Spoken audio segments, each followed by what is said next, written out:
Tihlobo tami ngithe ngilele uNkulunkulu ukhwala ngikhombe kona.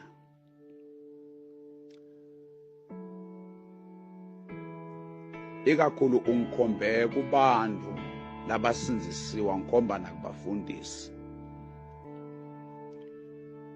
Uyafika uNkulunkulu kufika yena qobo lwakhe utongikhomba umbono.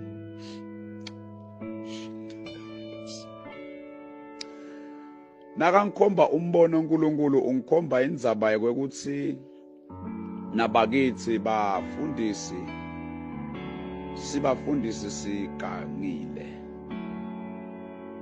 sigangile sibafundisi inkinga yethu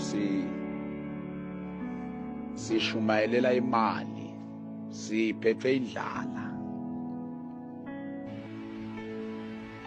Bazalwane kube simanga kufika umuntu ugqoke ingubo etimhlophe.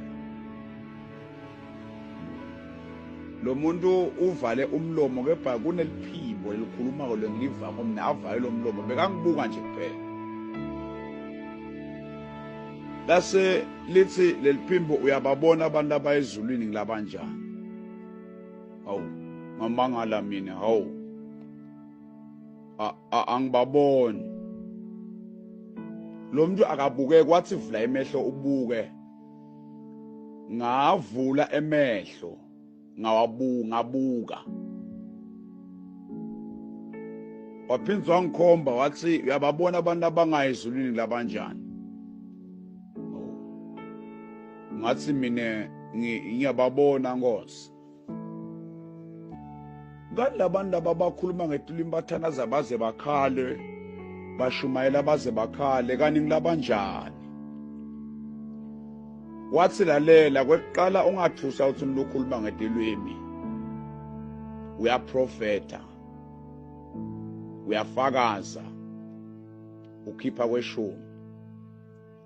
Babuke ukuthi banalo eliqiniso. Banalo eliphawu lami. Ngambuta ngathi mina angiva kahle ukuthi ucondzene. Banalo eliqiniso.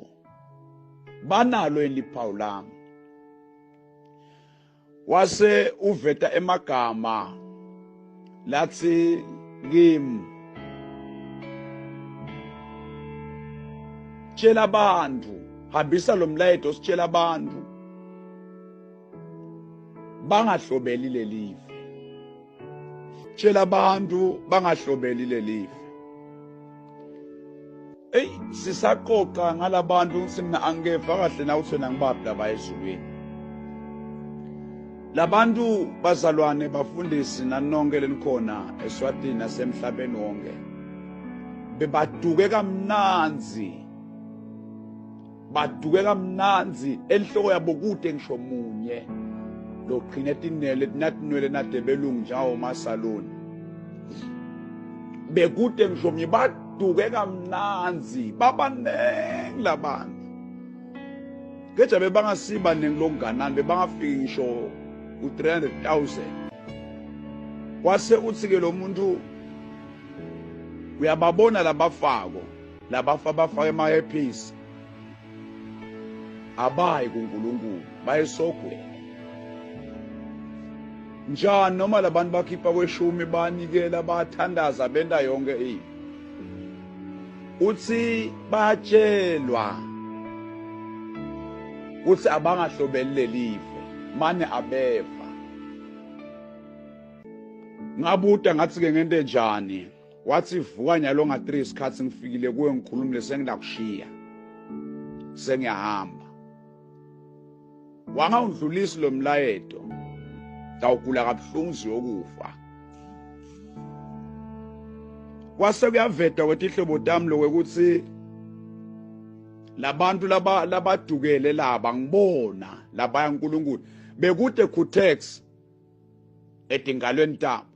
Bekude maqiqi etindlebeni tabo. Bebangafaka ibhuku bagotikethi leti kahle.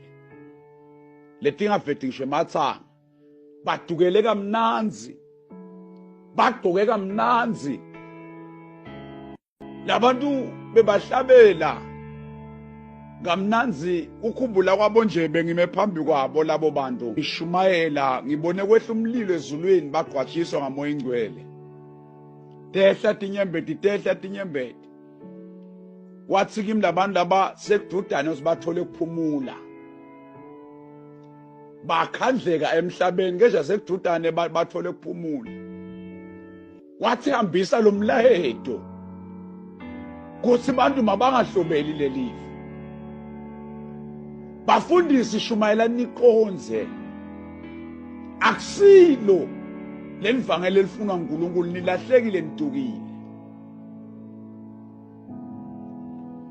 Athi lo mbhali evini laNkulunkulu ngemalanga egqina bayoflathela iqiniso bashumayele tingani kotabo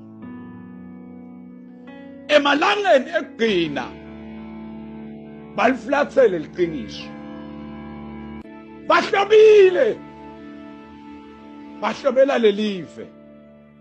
Ngithe nami angikhulume lokusho uNkulunkulu ngingathuli nako noma kuyangilimata ngingathuli nako noma kuyangilimata. Uzwa ngibekisela ngisho nangebantu lo muntu agqoka ingubo etimhlophe wathi tindumba netinyanga nebabholofiti bayesogweni nabo batshele wazi wasangitshele abantu bayekele kukhonta emadloti bantu abafile. Wathi labantu abakafi balinzile nawufa weHades noma eParadise kuthi esikhathi ukuthi akufa kwesibili bawushaya inguna phakathi kuseselite lokulabakushako. Wathi amkhuthe bugwadle emhlabeni wathi amkhuthe kulena ngakashadwa amkhuthe emabhluko angikhuthe tigcebhe angikhuthe emahephisi angikhuthe emacici angikhuthe hlobo tami ningahlobele live ngumbono lengivuke nawo. Wathi bonke labenta lokho balungele lichibile emlilo. Siyabonga tihlobo tami nawuva lo mlayeto wendlulise